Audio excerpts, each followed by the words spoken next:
Dahulu kala di perbatasan antara Jawa Tengah dan Jawa Timur, berdiri sebuah gunung megah bernama Gunung Lawu.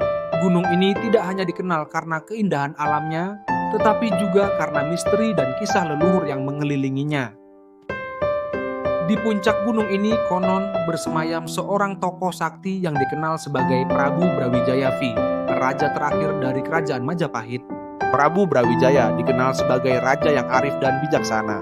Namun, ketika Majapahit mulai runtuh dan agama-agama baru mulai masuk, terutama Islam yang berkembang di pesisir utara Jawa, Sang Prabu merasa posisinya goyah. Ia enggan memerangi anaknya sendiri, Raden Patah, yang telah memeluk Islam dan mendirikan Kesultanan Demak. Merasa kecewa dan sedih, Prabu Brawijaya memutuskan untuk mengundurkan diri dari dunia keraton dan melakukan tapa brata di Gunung Lawu.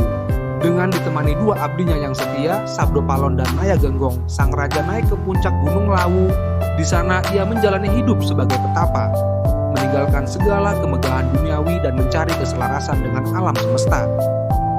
Konon, saat beliau menyelesaikan lelaku spiritualnya, tubuhnya menghilang dan ia dipercaya telah moksa, lenyap secara fisik dan menyatu dengan alam. Seiring waktu, masyarakat sekitar percaya bahwa arwah Prabu Brawijaya masih menjaga Gunung Lawu. Banyak peziarah yang datang untuk mencari berkah, petunjuk hidup, dan ketenangan batin.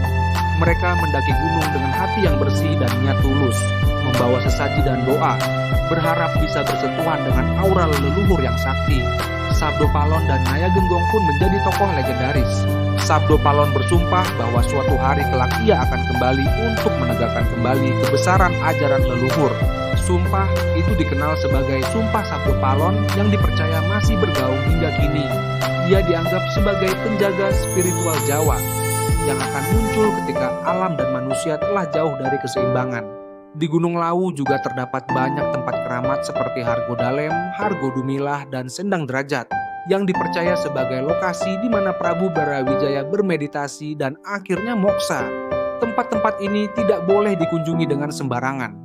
Para peziarah harus mematuhi aturan adat, menjaga tutur kata, dan membawa niat yang bersih.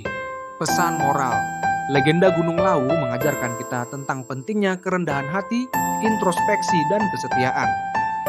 Prabu Brawijaya memilih jalan damai daripada peperangan, mengajarkan bahwa kebesaran seorang pemimpin bukan diukur dari kuasanya, tapi dari kebijaksanaan dan keputusannya dalam menjaga harmoni. Kisah ini juga mengingatkan kita untuk tidak melupakan nilai-nilai luhur nenek moyang, menjaga alam dan hidup selaras dengan kehidupan spiritual dan alam semesta. Jika suka mohon subscribe, like, dan share. Jika punya cerita atau legenda lain silakan tulis di komentar. Terima kasih.